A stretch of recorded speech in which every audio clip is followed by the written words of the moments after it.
Berdasarkan cerita-cerita yang diungkap Ibnu Mustawif, Abdul Jalil memiliki pandangan bahwa Syekh Abu Syar As-Sulmi selain berkedudukan sebagai guru ruhani juga sebagai calo jabatan bagi orang-orang yang berambisi kuat menjadi pejabat di Kesultanan Utsmani. Sudah bukan rahasia lagi bahwa para pembantu sultan, termasuk Syadr al-Azam, tidak dipilih dari orang-orang yang ahli di bidangnya.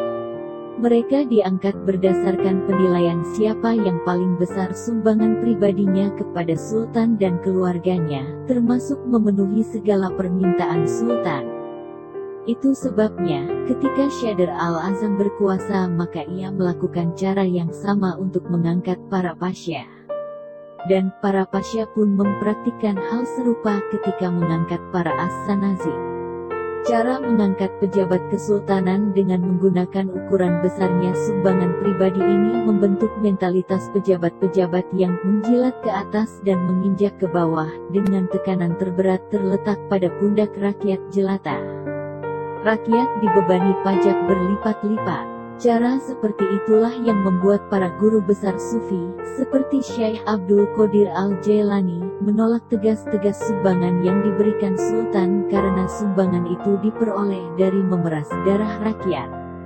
Anehnya, Syekh Abu Syar Az-Zulmi justru menjadi calo setia para ambisius untuk meraih jabatan tinggi di pemerintah. Cerita yang paling mengejutkan Abdul Jalil adalah peran Syekh Abu Syar Az-Zulmi dalam menggalang para ulama fiqh untuk mengesahkan program-program Syadr al-Azam, Pasya, dan As-Sanazih agar diterima utuh oleh rakyat. Alih-alih menuturkan kebesaran Syekh Abu Syar Az-Zulmi yang dihormati dan disegani para ulama fiqh, penjelasan Ibnu Mustawif itu bagi Abdul Jalil justru dinilai sebagai hal yang menyedihkan. Bagaimana mungkin, pikirnya, seseorang yang sudah menduduki jabatan mursyid tarekat justru bekerja sebagai calo yang menjembatani ulama dan umaroh dalam memutuskan kebijakan-kebijakan duniawi dengan selubung legitimasi agama. Ketika Abdul Jalil menuturkan kembali cerita-cerita Ibnu Mustawif, Ahmad at-Tawalud mengungkapkan suatu rahasia ilahi di balik kehidupan makhluknya. Sudah menjadi hukumnya bahwa berbagai jenis makhluk akan digolongkan ke dalam lingkungan yang sejenis.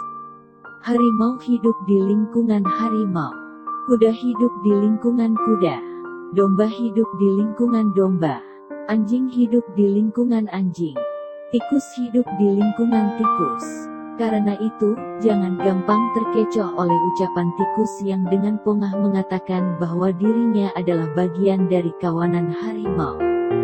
Untuk mengetahui berjenis-jenis makhluk dalam kehidupan manusia memang sulit karena manusia satu dengan manusia yang lain terselubungi hijab. Hanya mereka yang sudah tersingkap fawaid dan terpancar cahaya lawami saja yang dapat melihat hakikat masing-masing manusia. Apakah menurut Tuan, para as-sanazih, pasya, Syadr al-Azam, bahkan sultan dan keluarganya pun bukan orang yang baik? Tanya Abdul Jalil meminta penjelasan. Bagiku, setiap orang yang mencintai kekuasaan dan benda-benda duniawi, termasuk mencintai keluarga secara berlebihan, adalah orang yang tidak baik. Tidakkah Tuan tahu bahwa Sultan Bayazid adalah orang yang sangat ambisius dan pencinta duniawi sehingga tega menista wasiat yang ditetapkan ayahandanya, Sultan Muhammad Al-Fatih? Sebelum Sultan Muhammad Al-Fatih wafat, ia berwasiat agar yang diangkat menjadi sultan pengganti dirinya adalah puteranya terkecil, Jamun. Namun, Bayazid selaku putra sulung mempersetankan wasiat itu. Dia naik tahta dan menyingkirkan adiknya. Terjadi perang seru antara dua kekuatan. Setelah berperang selama 7 tahun, kekuatan Jamun hancur. Tanpa kenal belas kasih, Bayazid membinasakan Jamun dan sisa-sisa pengikutnya serta memburu semua simpatisannya. Siapa yang menanam akan menuai. Itulah hukum ilahi. Sekarang ini, saat Sultan Bayazid beranjak tua dan menunjuk Ahmad, putra sulungnya, sebagai penggantinya kelak, justru ia ditentang oleh Salim, puteranya yang paling kecil. Hanya Allah yang tahu bagaimana akhir pertarungan antara dubuk anjing hutan dan burung nazar itu dalam memperebutkan bangkai duniawi dari hewan buas bernama Kesultanan Turki Utsmani.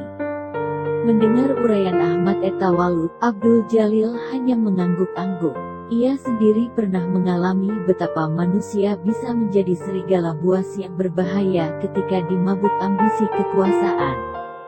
Ingatan tentang adik ibunda angkatnya, Ersi bungsu, berkelebat. Abdul Jalil tidak tahu lagi bagaimana nasib pamandannya itu.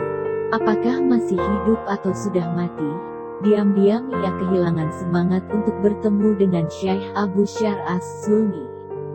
Ia merasa mursyid tarekat Ananiyah itu adalah bagian dari kawanan dubuk dan burung nazar, atau bisa jadi dia hanya cacing yang ikut berpesta pora menikmati kelezatan bangkai kekuasaan duniawi.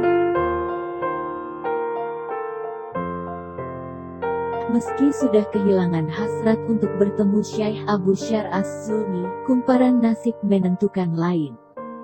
Tanpa pernah diduga, tiba-tiba ia berjumpa dengan Syekh Abu Syar As-Sulmi saat berpamitan kepada Ibnu Mustawif seusai salat Isya. Rupanya, Syekh Abu Syar As-Sulmi malam itu mengajar di Masjid Al-Qub. Ibnu Mustawif berusaha agar Abdul Jalil bersedia duduk bareng sebentar untuk mendengarkan ceramah mursyidnya. Aku mohon untuk yang pertama dan mungkin yang terakhir, Tuan harus mendengarkan fatwa-fatwa Tuanku Syekh.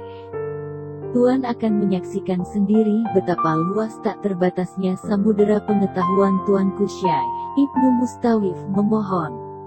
Untuk menghargai Ibnu Mustawif sekaligus membuktikan kebenaran kisah Ahmad At-Tawalud, Abdul Jalil akhirnya setuju tinggal lebih lama di Masjid Al-Qub. Namun, saat Syekh Abu Syar As-Sulmi naik ke mimbar dan memulai ceramah dengan puja dan puji kepada Allah dan sholawat kepada Rasulullah, tiba-tiba Abdul Jalil menyaksikan kilasan citra yang sebenarnya dari keberadaan pemimpin tarekat itu. Ketika hijab maujudnya sebagai manusia tersingkap, yang tampak adalah wujud burung nazar. Sedetik kemudian wujud burung nazar itu berubah lagi menjadi manusia, namun dalam citra yang licik, tidak jujur, rakus, bengis, dan menyimpan kejahatan di kedalaman hatinya. Wajah Syekh Abu Syar As-Sulmi yang tirus dengan kening tinggi dipahami Abdul Jalil sebagai manusia yang memiliki watak keras dan berpikiran sempit. Matanya yang cekung seperti menyimpan lautan kebencian, gunung ketakaburan, rimba ketidakjujuran, gurun kerakusan, dan matahari kecemburuan. Hidungnya yang bengkok seperti paruh Raja Wali bagai menyimpan sejuta lakon sandiwara dunia yang penuh kecurangan dan kelicikan. Ketika berbicara, ia menggerak-gerakkan tangan, seperti penipu yang berusaha mengalihkan perhatian orang dari ucapan-ucapannya. Abdul Jalil awalnya kurang yakin dengan penglihatan gaib yang dialaminya saat memandang Syekh Abu Syar As-Sulmi. Ia ragu apakah itu pandangan yang berasal dari pemahaman fawaid dan pancaran nur lawami, atau sekadar ilusi membias dari relung-relung jiwanya akibat mendengar cerita Ahmad At-Tawalud. Namun, keraguannya pupus manakala ia dengan cermat dan teliti mendengarkan ceramah Syekh Abu Syar As-Sulmi yang berisi puja dan puji terhadap kemuliaan, keagungan, keluhuran, ketaatan, ketawadukan, kekeramatan, dan berbagai citra terpuji diri sendiri. Dengan penuh yakin Syekh Abu Syar As-Sulmi menjelaskan bahwa dirinya telah menjadi penyebab utama bagi keselamatan dan kemuliaan warga Baghdad dan sekitarnya, terutama orang-orang miskin. 3 hari lalu aku datangi cucu guruku yang menjadi saudagar kaya raya. Kusampaikan kepada dia, yaitu Ahmad Mubasyarah At-Tawalud, bahwa sesuai pesan kakeknya dari alam barzak, maka dia harus membagi-bagikan sebagian kekayaannya untuk menolong para fakir dan miskin. Alhamdulillah perkataanku dipatuhinya. Maka bersukacitalah para fakir dan miskin yang terkena musibah itu, ujar Syekh Abu Syar As-Sulmi disambut decak kagum para pengikutnya. Penjelasan Syekh Abu Syar As-Sulmi tentu saja mengherankan Abdul Jalil. Bagaimana mungkin guru tarekat itu bisa sedemikian rupa berani berbohong tentang Ahmad at-Tawalud? Sepengetahuannya, sahabatnya itu membagi-bagikan uang atas kemauan sendiri. Di samping itu, Ahmad at-Tawalud tidak pernah memamerkan amaliyah yang telah dilakukannya. Syekh Abu Syar Az-Zulmi tampaknya mengetahui kebiasaan Ahmad at-Tawalud dari cerita-cerita yang disebarkan oleh kalangan fakir dan miskin yang selama ini mendapatkan santunan.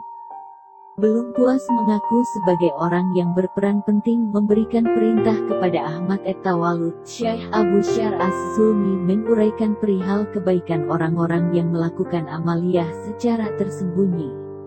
Dengan penuh kebanggaan dia menyampaikan bahwa apa yang dilakukan oleh Ahmad at-Tawalud pada dasarnya adalah amaliyah kosong. Tidak ada yang dia peroleh dari apa yang dia kerjakan kecuali pujian dan ucapan terima kasih dari orang-orang yang diberinya uang. Dengan mengutip beberapa hadits Rasulullah, Syekh Abu Syar Az-Zulmi meyakinkan jamaah pengikutnya untuk menganggap amaliyah yang dilakukan Ahmad at-Tawalud adalah sia-sia. Kemudian, tanpa malu sedikit pun dia mengungkapkan bahwa sebenarnya yang beroleh pahala besar dari Allah adalah orang yang berperan penting namun tidak diketahui orang lain. Kalian bisa menilai sendiri bagaimana peranku dalam hal itu. Namun, siapa yang tahu jika apa yang dilakukan oleh Ahmad at-Tawalud adalah atas perintahku, ujarnya penuh bangga disambut decak kagum pengikutnya. Seperti tak pernah puas, dia kembali menuturkan kisah fantastis tentang pertemuannya dengan Nabi Khidir tak lama setelah luapan air sungai Dajlah menggenangi pinggiran Baghdad. Nabi Khidir menemui aku karena sangat simpati dengan kesabaran dan ketawakalanku menghadapi fitnah dan hinaan masyarakat.